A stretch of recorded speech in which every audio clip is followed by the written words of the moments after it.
It happened. The unthinkable. Canada, our friendly neighbor, just turned hostile. The land of maple syrup and apologies? Not anymore. President Trump is furious. He took to Truth Social, calling Canada's new tax a direct attack on America. This isn't a minor spat over lumber, it's a calculated strike at our biggest companies. The White House responded instantly. Trump didn't just issue a statement, he ended all trade talks with Canada. For decades we treated Canada as a constant ally. That era is over. Trump's promising tariffs on Canadian goods within a week. The so-called experts warn of a trade war, but the war's already begun. Canada fired the first shot. This is about more than money. It's about respect and sovereignty. For years, global elites forced America to play by rules that never favored us. Now, Canada's woke leadership is making its own rules to punish American success, targeting our tech giants. Why? Because they think America is weak and divided. The media calls Trump impulsive, says he's damaging alliances. But what's the alternative? Just roll over? Should we let a foreign country tax our businesses with no consequences? That's the path of decline. Trump knows strength is the only language our adversaries and even our friends understand. This isn't a tantrum, it's a defense of American interests. The US-Canada relationship has changed overnight. The message is clear. America won't be pushed around, not even by its oldest friends. The world is watching how we respond. Trump's move is bold, but it's a warning. Cross America, and there will be consequences. The era of taking our alliances for granted is over. Canada wanted a fight. Now they have one. The next chapter in North American relations has begun. What's this digital services tax causing all the chaos? Canada claims it's about fair share, but it's a targeted tax on American companies. It doesn't hit Canadian, European, or Asian firms. It's aimed straight at Silicon Valley, Google, Amazon, Facebook. These are American success stories, engines of our economy. Canada is slapping a tariff on American innovation, punishing us for being successful. It's protectionism disguised as progressivism, a shakedown, plain and simple.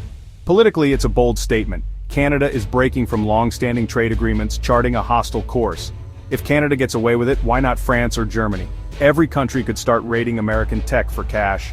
This sets a dangerous precedent that could unravel the global economic system. The deception is in the framing. They want you to think it's about corporate greed. But the real target is the American economy and American workers.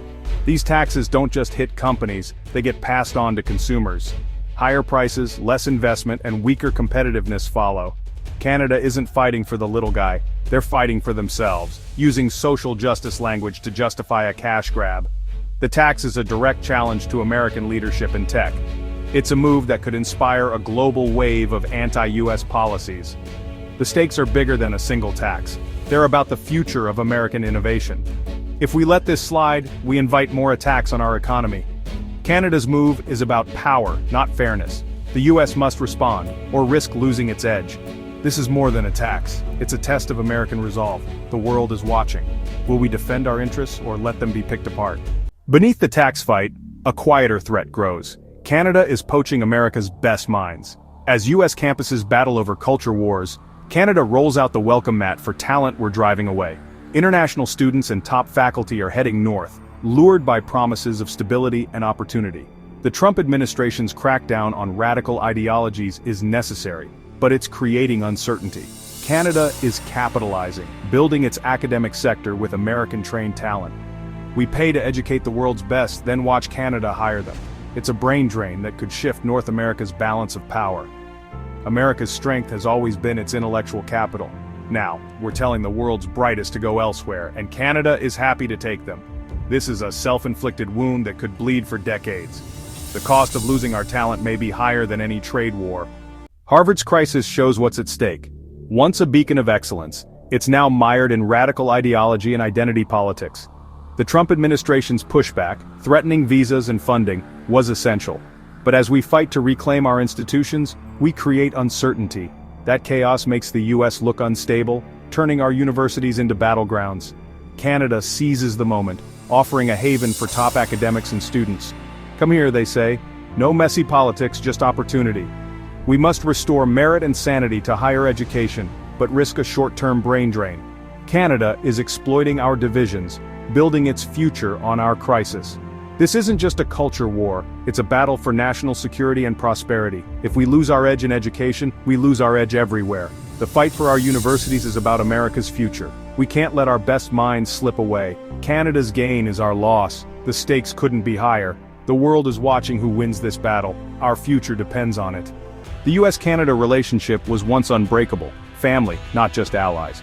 We share the world's longest border, massive trade, and deep cultural ties, but Canada's digital tax is a betrayal, a rival's move, not a friend's. This isn't isolated, it's part of Canada's new assertiveness, testing how far they can go. They're building a national identity in opposition to us. Trump's termination of trade talks is a wake-up call. The old rules are gone. We can't pretend there's a special relationship when Canada acts against our interests. There will be pain, economic consequences on both sides. But ignoring the problem is worse. Sometimes, short-term pain is needed to protect long-term interests. We must show there's a price for betrayal. The framework of North American trade is shattered. We're entering an era of competition, not just cooperation. Canada is now a competitor, smart, strategic, and ruthless. The family feud has become a bitter divorce. The alliance as we knew it is over. As the US and Canada clash, China watches and benefits. The North American bloc is fracturing, a gift to Beijing's divide-and-conquer strategy. Every fight with Canada is energy not spent countering China.